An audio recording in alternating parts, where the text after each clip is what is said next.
Hello నమస్తే, నా పేరు Panja. Welcome to my channel. Last వీడియోలో మనం రస్ గురించి చదువుకున్నాం. ఐ థింక్ మీ అందరికి అర్థమైనట్టే ఉన్నది. మళ్ళీ మీకు ఏమైనా డౌట్ ఉంటే please watch my videos and clarify your doubts. Okay, so now we started. అలంకారం ఏంటి? సో మనం చాలా సినిమాలు చూస్తాం, చాలుని అలంకారం. సో అలంకారం అంటే ఆభూషణం. ఆభూషణం ఎందుకు వేసుకుంటారు? ఆభూషణం అంటే వస్తువులు. ఓకే, ఎందుకు అంటే అందంగా కనిపించడానికి. సో अलंकार का अर्थ है आभूषण, వస్తువులు. ఓకే, సో కవితకు ఆభూషణ పహనానా. సో మనం చదువుకున్న దాంట్లోని అలంకారం ఆభూషణాలు అంటే వస్తువులు ఏంటి అంటే, ఒక అందమైన ఆడది వస్తువులు లేకుండా ఉంటే ఎలా ఉంటుంది, నిండుగా వస్తువులన్నీ వేసుకుంటే ఎలా ఉంటుంది. వస్తువులను నిండుగా చెవులది, ముక్కుది, కంటిది, బొట్టు, కాటికన్నీ పెట్టుకుంటే చాలా అందంగా కనిపిస్తుంది.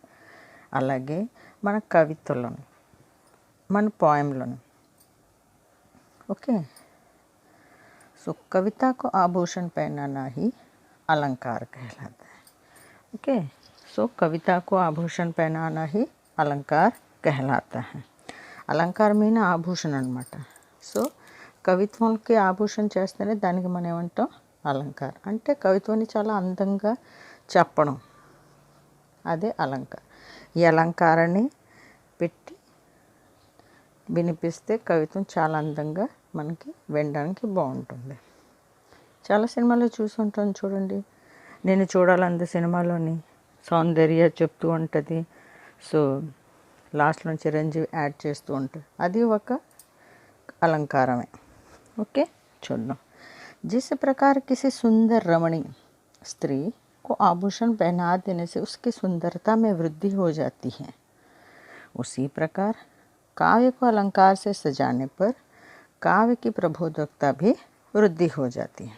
ఎలాగైతే ఒక స్త్రీకి ఆభూషణాలు వేస్తే అందంగా కనిపిస్తుందో, అలాగే కవిత్వానికి అలంకారం వేస్తే అంత ప్రభావత్వంగా అనిపిస్తుంది. చూడండి ఎలాగుంది. ఇందులోని కాజల్ వస్తువులు లేదు, అదే ఇందులో వస్తువులు వేసుకుంటే ఎంతో అందంగా కనిపిస్తుంది కదా. అలాగే నెక్స్ట్ అనుష్క వస్తువులు ఏమి వేసుకోలేదు, ఎలా ఉంది? వస్తువులు వేసుకున్న తర్వాత ఎంతో అందంగా ఉంది, అదే అలంకారం. అలాగే కవిత్వానికి కూడా, పోయం కూడా అలంకారం. సో ఈ అలంకారం ఎన్ని టైప్స్? 2 టైప్స్. థర్డ్ టైప్ కూడా ఉంది, కానీ కొంతమంది ఉందంటారు, కొంతమంది లేదంటారు. కానీ మనం చదువుకుందాం. शब्द अलंकार, अर्थ अलंकार, और तीसरा है उभय अलंकार. शब्द अलंकार, अर्थ अलंकार, उभय अलंकार. శబ్ద అంటే తెలుసు కదా, వర్డ్స్. అర్థ్ అంటే మీనింగ్. సో దాన్ని బట్టే తెలిసిపోతుంది. फर्स्ट वन, शब्द अलंकार ఏంటి? शब्दों की योजना में कोई चमत्कार दिखाई दे, वहाँ शब्द अलंकार. వర్డ్స్ ద్వారా మిరాకిల్ లాగా చూపిస్తే దాన్ని శబ్ద అలంకారం అంటాం. ఫర్ ఎగ్జాంపుల్ చూడండి, తరణి తనుజా తట తమాల్ తరువర్ బహుఛాయే. సో తా అనే టంగ్ ట్విస్ట్ లాగా ఎంత అందంగా వినిపిస్తుంది మనకి, వినడానికి ఎంతో అందంగా వినదాయకంగా ఉంది. సో అది शब्द अलंकार. इसमें ताव वर्ण का बार बार आना छंद की शोभा बढ़ा देता है. नेक्स्ट ఏంటి? अर्थ अलंकार. जब किसी छंद के अर्थ करने में चमत्कार हो, मीनिंग చమత్కారంగా ఉంటే అది अर्थ अलंकार. फॉर एग्जाम्पल చూడండి, सखी नील नभस्सर में उतरा यह हंस आहा तिरता तिरता, अब तारक मौक्तिक शेष नहीं निकला जिनको चरता चरता. సో ఈ తిరతా తిరతా చరతా చరతా అనే వర్డ్స్ ఉన్నాయి, ఆ మీనింగ్స్ చూస్తే మనకి తెలుస్తుంది. సో అది అర్థ అలంకారం. దీని గురించి మనం డీటెయిల్గా చదువుదాం. लास्ट वन उभय अलंकार. जब शब्दों के चयन और अर्थ, शब्दों का अर्थ दोनों में चमत्कार हो तो उसे हम उभय अलंकार कहते हैं. రెండిట్లో చమత్కారం చూపిస్తే దాన్ని మనం ఉభయ అలంకారం అంటాం. సో ఫస్ట్ శబ్ద అలంకార్ చూద్దాం. శబ్ద అలంకార్ 4 టైప్స్: అనుప్రాస్ అలంకార్, యమక్ అలంకార్, శ్లేష్మ అలంకార్, వక్రోక్తి అలంకార్ అన్నమాట. సో ఫస్ట్ అనుప్రాస్ అలంకార్ ఏంటి? అను का अर्थ है बार बार అంటే రిపీట్, మళ్ళీ మళ్ళీ. ప్రాస్ का अर्थ है वर्ण అంటే లెటర్. దాంట్లోనే తెలిసిపోతుంది. అంటే ఒక లెటర్ రిపీట్ అవుతుంది ఏ అలంకార్? अनुप्रास अलंकार. इस प्रकार अनुप्रास का शाब्दिक अर्थ हुआ है जब एक अक्षर बार बार आए तो वह अनुप्रास अलंकार होता है. Okay, clarity. एग्जाम्पल చూడండి. चंदू के चाचा ने चंदू की चाची को चांदनी चौक में चांदी की चम्मच से चांदनी रात में चटनी चटाई. సో ఇందులో ఏ లెటర్ రిపీట్ అవుతుంది? సో చ కదా. సో చాల్ ఆ వర్డ్ రిపీట్ అవుతుంటే వినడానికి ఎంతో బాగుంటుంది. ఇది అనుప్రాస్ అలంకారం. అలాగే తరణి తనుజ తట తమాల తరువరు బహుఛాయ, ఇందులోని ఏ లెటర్? తా లెటర్. అందులో చ, ఇందులో తా. ఇది అనుప్రాస్ అలంకారం. ఈ అనుప్రాస్ అలంకారం కూడాను ఓ 5 టైప్స్ ఉన్నాయి. ఏంటి అంటే ఫస్ట్ వన్ చెక్ అనుప్రాస్. చెక్ एक ఇలా గుర్తుపెట్టుకోండి. इसमें वर्ण या वर्ण समूह की आवृत्ति केवल एक बार होती. ఇందులో నీ లెటర్ ఒక్కసారి రిపీట్ అవుతుంది. ఒక లెటర్ ఒకసారి రిపీట్ అవుతుంది. చూడండి. కానన్ కఠిన భయంకర భారీ ఘోర్ ఘామ మహిమ బారీ బయారి. ఇక్కడ కా కా ఒకసారి రిపీట్ అయింది, ఇక్కడ భా ఒకసారి రిపీట్ అయింది, ఇక్కడ ఘా ఒకసారి రిపీట్ అయింది, అలాగే బా. సో ఏ ఒక్క లెటర్ ఒక్కసారి రిపీట్ అవుతే అది చేక్ అనుప్రాస్ అలంకారం. అలాగే చందన సబదన్ చంచల చిత్వన్, హిందీలో ఉన్నాయి సాంగ్స్, చూస్తే మనకి తెలుస్తుంది. తెలుగు కూడా ఉంటుంది. సో నేను తెలుగు తక్కువ వింటాను కాబట్టి, అయినా అదేదో ఒక సాంగ్ ఉంది, బుజ్జి పిట్ట బుల్లి పిట్ట సాంగ్ ఉంటుంది, అది ట్రై చేస్తే బహుశా మీకు తెలుస్తుంది. ఓకే, నెక్స్ట్ చూడండి. శృతి అనుప్రాస్. శృతి అంటే వినడం. జబ్ ఏక్ హీ వర్గ్ అంటే తెలుసు కదా మనకి. కా వర్గ్ క ఖ గ గంగ, చా వర్గ్ చ ఛ జ ఝ ఞ, టా వర్గ్ ట ఠ డ ఢ ణ, తా వర్గ్ త థ ద ధ న, పా వర్గ్ ప ప ప మ. అంటే ఈ ఏ లెటర్స్లోనైనా ఆ వర్గ్కి వర్ణం की आवृत्ति होती है. అంటే ఒకే వర్గ్ నుంచి లెటర్స్ వచ్చి రిపీట్ అవుతాయి. ఇప్పుడు కా వర్గ్లోని కా ఖ గ ఘ, ఈ 4 లెటర్స్లోని ఇవే రిపీట్ అవ్వాలి. లేదు అంటే చా వర్గ్ నుంచి అవ్వాలి. చ ఛ జ ఝ, ఇది వర్గ్ అనమాట. ఈ వర్గ్లో నుంచి రిపీట్ అయ్యే ఉంటే అది శృతి అనుప్రాస్ అలంకారం. ఫర్ ఎగ్జాంపుల్ చూడండి. ఇక్కడ दिनांत था ये दिन नात डूबते सधेनु आते गृह ग्वाल बाल थे. ఈ సెంటెన్స్లోని ఏటేటి రిపీట్ అయింది? తా కదా. నెక్స్ట్ థ నాథ్.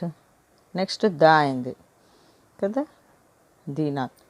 అలాగే ధా కూడా అయిపోయింది, అలాగే నా కూడా అయింది. సో అవి రిపీట్ అయిన అంటే ఆ ఒక్క వర్గ్ నుంచి వచ్చే లెటర్స్ వచ్చిందనుకోండి, అది శృతి అనుప్రాస్ అలంకార్. హిందీలో సాంగ్స్ ఉన్నాయి, దీదీ తేరా దేవర్ దివానా. సో అందులోని త ద నా ఒకే వర్గ్ది. సో అది శృతి అనుప్రాస్ అలంకార్.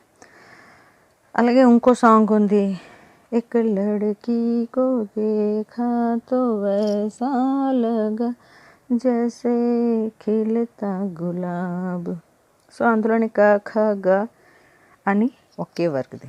తెలుగులో కూడా ఒక పాట ఉంది, సాగర్ సంఘ సినిమాలో ఉందనుకుంటున్నా, తకిత తతిమి తందాన.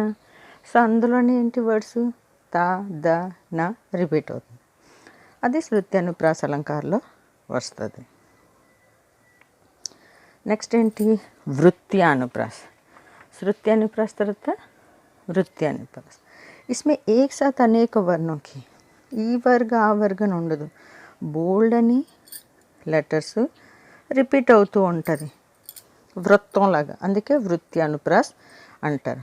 ఎగ్జాంపుల్ ఏంటి చూడండి. सम सुवर्ण सुख माकर सुखद नाथोर सीय अंग सखी कोमल कनक कठोर. ఓకే, అలాగే ఇంకొకటి ఉంది చూడండి, ఇది సాంగ్. నాని తేరీ మోరని కో మోర్ లే గయా బాకీ జో బచావో కాలే చోరు లే గయా. ఇందులోనే మా రా నా ఇవన్నీ రిపీట్ అయింది ఆవృత్తి. సో తెలుగులో కూడా ఒక సాంగ్ ఉంది, గుడి గంటల మ్రోగిన వేళ మది సంబరపడుతుంది.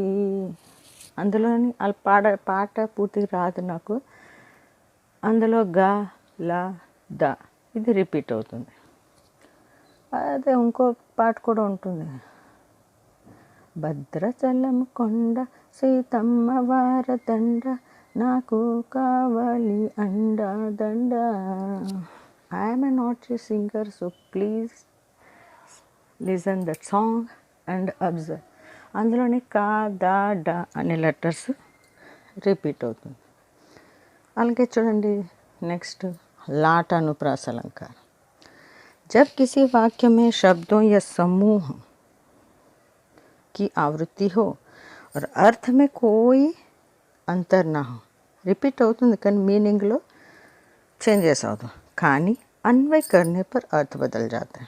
చూడండి ఇది చాలా ఇంపార్టెంట్, అడుగుతూ ఉంటాడు లాట్ అనుప్రాస్ ఎగ్జాంపుల్ ఎక్కువ. పూత్ సపూత్ తో క్యూ ధన్ సంచయ్, పూత్ కుపూత్ తో క్యూ ధన్ సంచయ్. ఓకే, సపూత్ అంటే మంచి కొడుకు. కొడుకు ఒకవేళ మంచోడైతే ఆడు గురించి ధనం ఏమంటారు ఆస్తిపాస్తులు కూడబెట్టని అవసరం లేదు, ఎందుకంటే ఆటోమేటిక్గా వాడు చూస్తాడు మంచోడు కాబట్టి. కుపూత్తో క్యూంధన్స, కుపూత్ అంటే చెడ్డ కొడుకులు, ఎంత డబ్బు ఉంచినా వాడు ఖర్చు పెట్టేస్తాడు. అలాంటప్పుడు కూడా ఆస్తిపాస్తులు ఉంచడం వేస్ట్, అది దీని మీనింగ్. సో అలాగే ఆద్మీ హూ ఆద్మీ సే ప్యార్ కర్తా హూ. సో ఇది లాట్ అనుప్రాస్. ఇందులోని మీనింగ్ చేంజ్ అవ్వదు కానీ అన్వయ్ కర్నే పర్ అర్థ బదల్ జాతే. సుపూత్ దగ్గర కుపూత్ పెట్టేస్తే మొత్తం మీనింగ్ సేమే, కానీ ఈ రెండు వర్డ్స్కి చేంజెస్ వచ్చింది. ఓకే, అంటే ధన్ క్యూ ధన్ సంచయ్, రెండిటికి డబ్బు కూడబెట్టక్కర్లే. మంచి పుత్రుడైనా కూడబెట్టక్కర్లేదు, చెడ్డవాడైనా కూడబెట్టక్కర్లేదు, అది అర్థం. ఓకే, अंत्य अनुप्रास अलंकार. एक ही वर्ण पद के अंत में, అంటే ఆ పంక్తికి ఎండింగ్లో సేమ్ వర్డ్తో ఎండ్ అవుతుంది, సేమ్ లెటర్తో ఎండ్ అవుతుంది, ఉసే అంత్య అనుప్రాస్ कहते हैं. ఫర్ ఎగ్జాంపుల్ మనది కబీర్ దాస్ది బోల్డ్ ఉంటాయి, కాల్ करे सो आज कर आज करे सो अब पल में पले होएगो बहुरी करोगे कब. సో ఇక్కడ అబ్ కబ్ అని వచ్చింది, ఇదే అంత్యాను ప్రాస్ అలంకారం. చూడండి ఒక సాంగ్ ఉంటుంది కదా, మేబీ వర్షం మూవీది, కోపమా నా పైన ఆపవా ఇకనైనా అంతగా, అక్కడ లాస్ట్లో చూడండి నా నా నా నే వచ్చింది, అదే అంత్యాను ప్రాస్ అలంకారం. మన పాటల్లోని ఇది ఎత్తుక్కుంటే మనకి ఈజీగా ఉంటుంది. సెకండ్ यमक अलंकार. यमक అంటే जहाँ एक या एक से अधिक शब्द అనేక బార్ ప్రయుక్త హో. ఓకే, ఒక వర్డ్ ఉంది రిపీట్ అవుతుంది కానీ మీనింగ్ ప్రతిసారి వేరవుతుంది, ప్రత్యేక బార్ భిన్ హో, అది యమక్ అలంకారం అవుతుంది. ఒకే వర్డ్ రెండుసార్లు ప్రయోగిస్తాడు కానీ మీనింగ్ మాత్రం వేరే వేరేగా ఉంటుంది. ఫర్ ఎగ్జాంపుల్ చూడండి, కనక్ కనక్ రెండు సేమ్ వర్డే కానీ కనక్ కనక్కి వేరే వేరే మీనింగ్. కనక్ కనక్ తే సౌగుని మాదకత అధిక యహ ఖాయే బౌరాత్ నా వ పాయే బౌరాత్. సో కనక్ ఫస్ట్ మీనింగ్ ఏంటి సోనా, సెకండ్ మీనింగ్ ఏంటి ధతూర కదా. సో ఈ కనక్ అనే వర్డ్ రెండుసార్లు, అంటే ఇక్కడ సింపుల్గా అర్థం చేసుకోవాల్సింది ఏంటంటే ఒక వర్డ్ రెండుసార్లు వచ్చింది, దాని మీనింగ్ మారింది అంటే అది యమక్ అలంకారం. ఇక్కడ చూడండి, సజనా హే ముజే సజనాకి, ఇక్కడ సజనా 2 సార్లు వచ్చింది. ఇక్కడ ఒకసారి, ఇక్కడ ఒకసారి. First meaning pre, second meaning తయారు హోనా. సో 2 సార్లు వచ్చే వర్డ్ దానికి మీనింగ్ వేరే వేరేగా ఉంటుంది అంటే కంపల్సరీగా అది యమక్ अलंकार.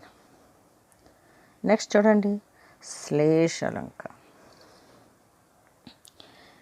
किसी शब्द का एक ही बार प्रयोग होने पर उसके अर्थ एक से अधिक किए जा सकते हो. ఒకటి కన్నా ఎక్కువ మీనింగ్లు తీస్తాం ఒకే వర్డ్ యూజ్ చేసినప్పుడు, దాన్ని మనం శ్లేష అలంకార్ అంటాం. ఎగ్జాంపుల్, रहीमन पानी राखे बिन पानी सब चून, पानी गए न ऊबरे मोती मानुष चून కదా. సో ఇందులో పానీ ఒకటే వర్డ్, యాక్చువల్ దానికి మీనింగ్ కూడా ఒకటే ఉంటుంది. కానీ మహాపండితులు కవితులు కదా, దానికి ఎన్ని మీనింగ్లు పెట్టారు చూడండి, చమక్, మర్యాద और जल. ओके. नेक्स्ट वक्रोक्ति अलंकार. वक्रोक्ति का अर्थ है वक्र उक्ति अर्थात टेढ़ी उक्ति. टेढ़ी అంటే వంకర, उक्ति అంటే వంకరగా చెప్పడం. कहने वाला का अर्थ कुछ होता है, सुनने वाला उसे कुछ और दूसरे ही अभिप्राय निकाल लेता है. చెప్పాలనుకున్నాడు ఒకలా చెప్తాడు, కానీ వినేవాడు దానికి వేరే అర్థం తీసుకుంటాడు. దాన్నే వక్రోక్తి अलंकार అంటాం. जिस शब्द से कहने वाले व्यक्ति के कथन का अर्थ ग्रहण न कर श्रोता अन्य कल्पित ऊहिंచుకొని चमत्कारपूर्ण अर्थ लगाए उसका उत्तर दे, उसे वक्रोक्ति कहते हैं. जहाँ किसी के कथन का कोई दूसरा पुरुष श्लेष या काकू से दूसरा अर्थ करे, वह वक्रोक्ति अलंकार होता है. इसके 2 भेद हैं, श्लेष काकू. श्लेष वक्रोक्ति अलंकार, काकू वक्रोक्ति अलंकार. श्लेष वक्रोक्ति अलंकार ఏంటి? श्लेष में अर्थ की अनेकता निहित होती है. अर्थ की अनेकता, చాలా మీనింగ్లు ఉంటాయి. శ్రోత कोई भी अर्थ ग्रहण कर सकता है, ఏదో ఒక అర్థం చేసుకుంటాడు. ఎగ్జాంపుల్ చూడండి, एक कबूतर देख हाथ में पूछा कहाँ अपर है. उसने कहा अपर कैसा, वह तो उड़ गया सपर है. यदि एक कबूतर देख हाथ में पूछा कहाँ अपर है, उसने कहा अपर कैसा, वह तो उड़ गया सपर है. अदोक्ति, नूर जहाँ से जहांगीर ने पूछा कि अपर अर्थात दूसरा कबूतर कहाँ है. अपर అంటే दूसरा कबूतर అని అర్థం. नूर जहाँ ने अपर का अर्थ लगाया पर. पर అంటే पंख. ఈ సెంటెన్స్కి ఈ 2 లైన్స్కి మీనింగ్ అన్నమాట. ఇది ఏంటి అంటే, జహంగీర్నే పూచా అపర్. అపర్ మీనింగ్ ఏంటి ఇక్కడ, సెకండ్. ఒకటి చూశాడు, ఇంకొకటి ఏది అని అడిగాడు. సో दूसरा कबूतर कहाँ है, नूर जहाँ ने అపర్ కా అర్థ लगाया. అతను ఏం చెప్పాడు, ఈ అపర్కి మీనింగ్ పంఖ్ అనుకున్నాడు. पंख से हीन. और उत्तर दिया कि वह परहीन नहीं था बल्कि पर वाला था. ఓకే, పర్హీన్ అంటే రెక్కల లేనిది అనుకున్నాడంట. అందుకని రెక్కలు లేనిది కాదు, రెక్కలు ఉన్నదే, అందుకే అది ఎగిరిపోయింది అని చెప్తున్నాడు. ఆ 2 లైన్స్కి మీనింగ్ అనమాట. यहाँ वक्ता के अभिप्राय से बिल्कुल भिन्न अभिप्राय श्रोता के उत्तर में. ఆడు ఒకటంటున్నాడు, ఈడు ఇంకొకలాగా అర్థం చేసుకున్నాడు. दूसरा ఇక్కడేంటి, ఏక కబూతర్ దేక్ హాత్ మే పూచా. ఒకటే పావురం చూసి రెండో పావురం ఏదని అడిగాడు, కానీ ఆ రెండో పావురం అపర్కి మీనింగ్ ఏమనుకున్నాడు, పర్హీన్, రెక్కలు లేదు కదా అని. ఆడొకలాగా అనుకున్నాడు, ఈడేమో రెక్కలు లేదు కాదు, అది రెక్కలు ఉన్నది కాబట్టి అది ఎగిరిపోయింది అని చెప్తున్నాడు. ఓకే. वक्रोक्ति अलंकार. कंठ ध्वनि की विशेषता से अन्य अर्थ कल्पित हो जाना ही काकू. కంఠ ధ్వని మన మాటలు. చూసారా, ఒక సినిమా ఉంది, నువ్వు వస్తానంటే నిద్రనంటలోని సునీల్ ప్రకాష్ రాజ్ అంటాడు కదా, ఏం చెప్పావురా, నీకేం అర్థమైంది అని అంటే అక్కడ టోన్ మార్చి చెప్తాడు. అర్థం కాకి ఏం చెప్పావురా అని అడిగాను అంకుల్ అని. సో ఆ రెండింటికి వాయిస్లో తేడా కదా కంఠ ధ్వని. అదే కాకు వక్రోక్తి अलंकार। यहाँ अर्थ परिवर्तन मात्र कंठध्वनि के कारण होता। అక్కడ మీనింగ్ ఒక్క వాయిస్ వల్లే మారిపోతుంది, శబ్ద కే కారణ్ नहीं, వర్డ్స్ వల్ల కాదు। వర్డ్స్ సేమే కానీ వాయిస్ ఏం చెప్పారా అర్థం కాక ఏం చెప్పారా అన్నాను అంటాడు। సో వర్డ్స్ అన్నీ సేమే కానీ వాయిస్లో తేడా వచ్చింది, అదే కాకు వక్రోక్తి अलंकार। यह अर्थ अलंकार है किंतु मम्मट ने इसे कथन शैली के कारण शब्द अलंकार माना है। ఓకే, ఇది अर्थ अलंकार కానీ మమ్మటి దీనికి కథన్ శైలికే కారణ్ శబ్ద అలంకార అన్నాడు అనమాట। ఇందులో ఎగ్జాంపుల్ ఏంటి, కహ అంగద్ సలజ్ జగ్ మాహి రావణ్ తో హి సమాన్ కోవు నాహి, కహ కపి ధర్మశీలతా తోరి हमहु सुने कृत पर तीय चोरी। रामचरितमानस के रावण अंगद संवाद में కాకు వక్రోక్తి देखी जा सकती है। రామచరితమానస్లోని రావణాసురుడు అంగదుడు మాట్లాడతారు కదా, అందులో కాకు వక్రోక్తి అలంకార్ చూడొచ్చు అని। ఓకే, సో మన సినిమాలోనూ ఉంటాయి, మనం జస్ట్ అబ్జర్వ్ చేసుకోవాలి। ఓకే, ఇంతవరకు శబ్ద అలంకార్ అయిపోయింది, నెక్స్ట్ వీడియోలో కలుద్దాం, అర్థ అలంకార్ నేర్చుకుందాం। మీకు నచ్చినట్లయితే ప్లీజ్ సబ్స్క్రైబ్ చేయండి, కామెంట్స్ చేయండి, ధన్యవాదాలు, అంతవరకు సెలవు।